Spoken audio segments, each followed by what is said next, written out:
Sa pagpapatuloy ng bakbakan ng PBE Commissioner's Cup ay matindi ang naging laban ng Rain or Shine Last Two Painters versus TNT Tropang Giga, kung saan ay nagkaroon pa nga ng hindi magandang palitan ng salita itong si RSG versus kay Coach Shingyao. Ito ang ating pag-uusapan sa video natin ito.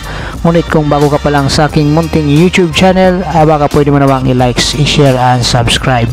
So sa laban ng TNT Tropang Giga versus Rain or Shine ay mahalaga ito para sa bawat kupunan dahil pareho ang dalawang kupunang ito naghahabol na makapasok sa paparating na playoffs. So papatapos na nga itong PBE Commissioner's Cup, kaya itong TNT Tropang Giga at Rain or Shine Last Two Painters ay nangangailangan ng panalo nga.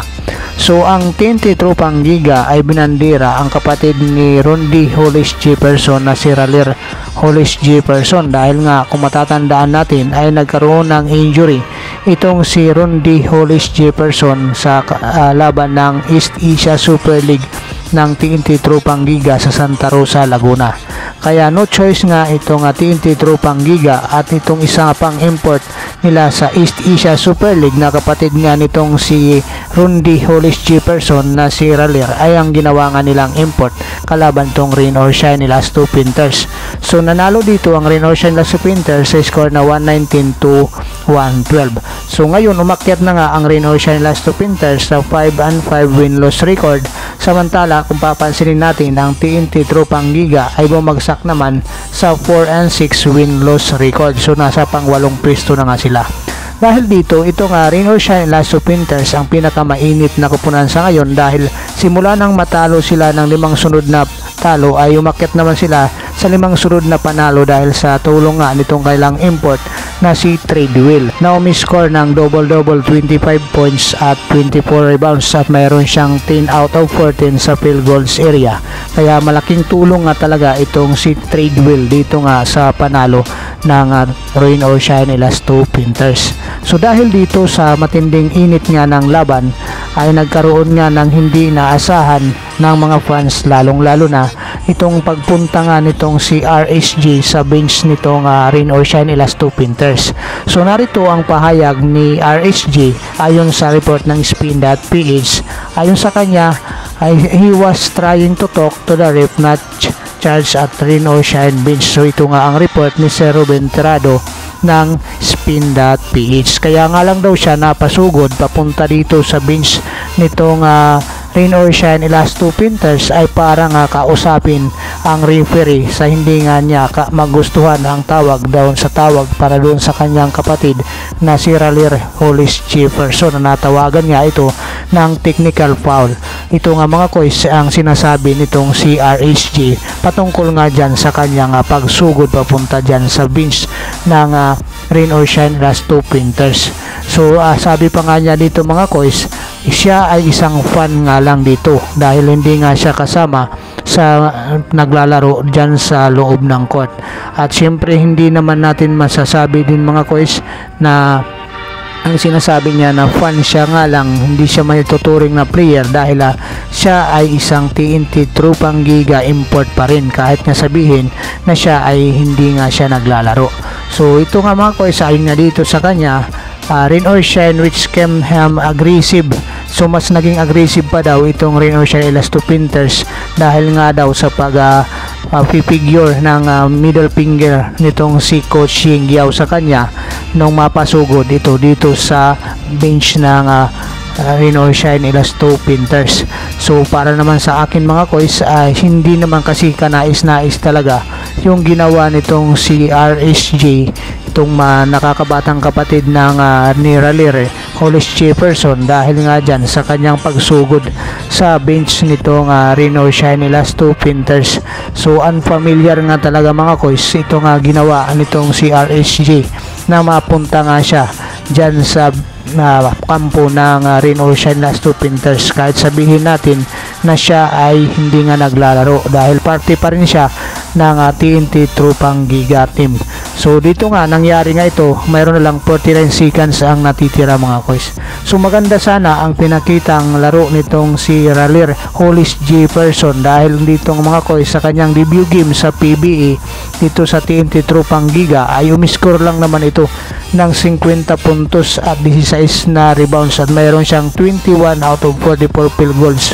At ito naman ay tinulungan din ng 37 points nitong si Calvin Auftana, ngunit silang dalawa nga lang mga koys ang mayroong double digit scoring sa kampo ng TNT Tropang Giga. Samantala dito naman sa kupunan ng Rain or Shine Elasto Panthers ay halos nagtulong-tulong nga sila dito at mayroon silang halos 6 na player ang mayroon na double digits scoring dito.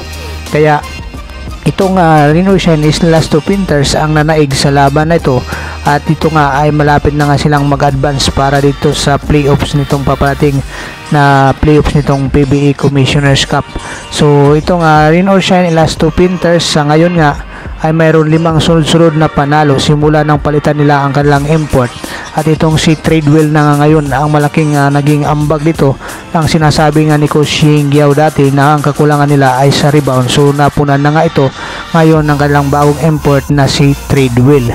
So ngayon itong Rain or Shine Elasto Panthers ni Coach Ying Giao ay maganda nga ang forma ito sa pagpapatuloy ng PBA Commissioner's Cup dahil ang akala nga nila ay hindi na nga sila makakaabot sa playoffs, pero ngayon ay malapit na nga sila makapasok dito sa playoffs. At kung sa coaching system lang ang pagbabasihan ay superior dito ang Rain or Shine Elasto Panthers dahil sa pag natalungan niya ang mga nasa kasunod nilang sa pwesto nila.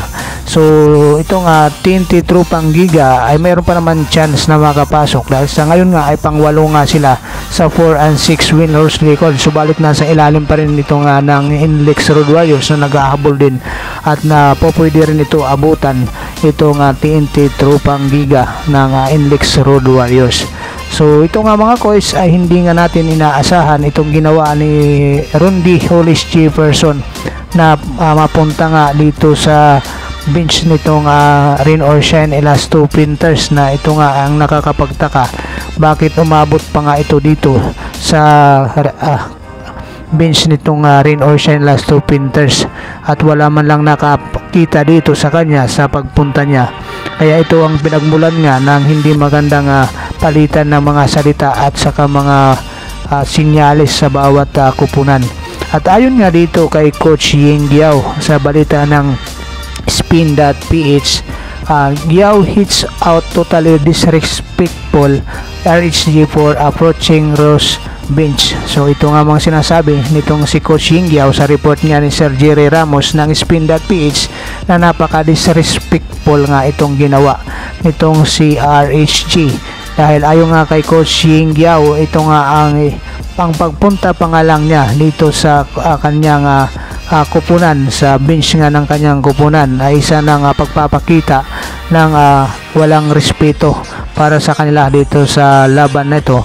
At ito nga ang sinasabi nga ni Coach Ying Giao na ito nga nagulat nga daw sila dito sa ginawa nitong si RHG kung ano daw ang pumasok sa kukote nito at baka nga raw daw ito tinupak at bakit napunta ito sa kailang bench. So ayun nga kay Coach Ying Giao sa tinagal-tagal nga daw niya na pagko-coach ay ngayon nga lang siya naka-experience ng ganito na mayroong lumapit pumunta nga mismo doon sa bench ng kalaban. So ngayon nga mga koys, patutsadahan nga itong dalawang kampo patungkol dito. So sa inyo mga koys, sino dito ang may mali, sino dito ang tama sa mga sinasabi patungkol nga dito sa ginawa nitong si Rudy Hollis Jefferson dito nga sa Rain or Shine Elasto Panthers. Sa init nga lang ito ba ng laban?